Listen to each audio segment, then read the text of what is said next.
We'll have more on the breaking news out of Mexico. The U.S. Embassy issuing a shelter-in-place order for Americans in areas around Mexico City and the resort town of Puerto Vallarta after the Mexican army says it killed a prominent cartel kingpin known as El Mencho. You're looking at some of the response, apparently, of the cartel members who have been torching vehicles and even airplanes in the Guadalajara area. Let's bring in Lucas Tomlinson from the White House. Lucas. Well, good afternoon, John. So far, there's been no reaction from the White House about the series of ongoing gun battles that we are witnessing in Mexico after, as you mentioned, the drug kingpin and cartel leader El Mencho was killed by Mexican forces.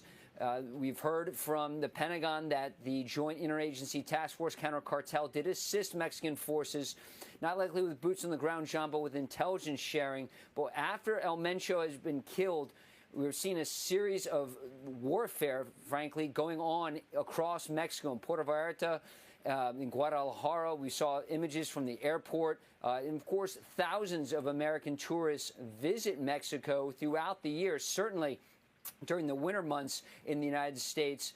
And right now, the State Department is warning all Americans in Mexico to shelter in place, particularly in Puerto Vallarta and the Guadalajara area. But after El Mencho is killed, we're seeing rival cartels engaging in gun battles throughout the day. We're seeing videos of Mexican special forces engaging in Mexican police on the streets. We're seeing a lot of iPhone video, as you can see here on the screen, some of the aftermath, buses destroyed, airports being targeted, and really a lot of chaos throughout multiple states across Mexico, John.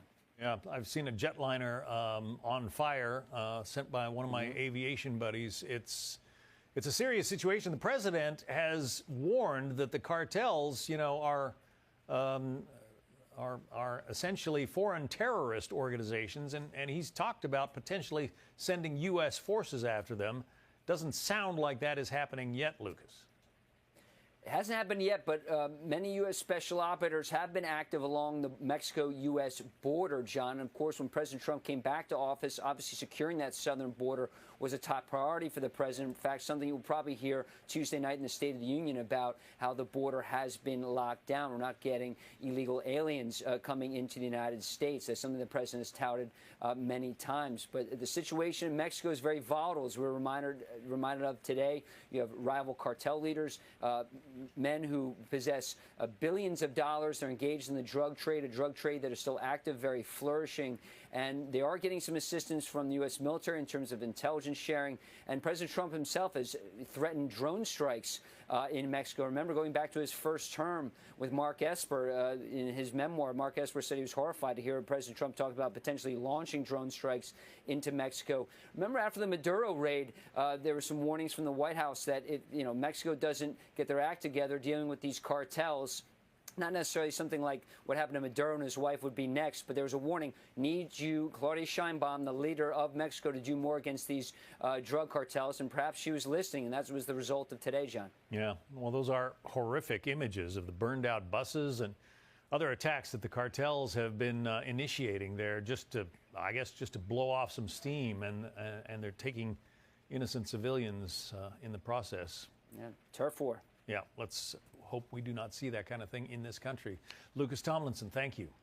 Hey, Sean Hannity here. Hey, click here to subscribe to Fox News YouTube page and catch our hottest interviews and most compelling analysis. You will not get it anywhere else.